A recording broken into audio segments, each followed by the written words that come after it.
மொத்த சம்பளம் அவங்க அம்மா கிட்ட தான் கொடுப்பாரு. ₹1 கூட நான் வந்து எங்க அம்மா கிட்ட தான் கேட்க. அப்ப ஒரு சினிமாவுக்கு போறோம், கிளம்பி வெளியே நிக்கிறோம் பைக்ல, போய் அவங்க அம்மா கிட்ட நிக்கிறான் சார், ₹1000 கொடு. அந்த அம்மா ஒரு 10 கேள்வி கேட்டுதான் அந்த ₹1000 கொடுக்குது. அப்ப நாங்க வந்து அழுதேன்.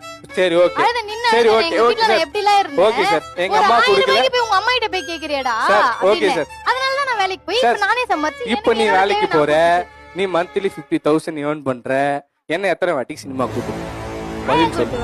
நான் ஏன் கூட்டு போனோம் கேட்டீங்களா சார்? நேத்து சாப்பிட்ட டேய் ஜார்ஜ், டிரைவர் ரூம் மட்டும் க்ளீன் பண்ணு. சரிங்கண்ணே. டேய் கொஞ்சம் சார்ஜ போடுறா. ஜார்ஜ போடவா? எங்கடா எவனையுமே காணா. சார்ஜ போட சொன்னேன். டேய்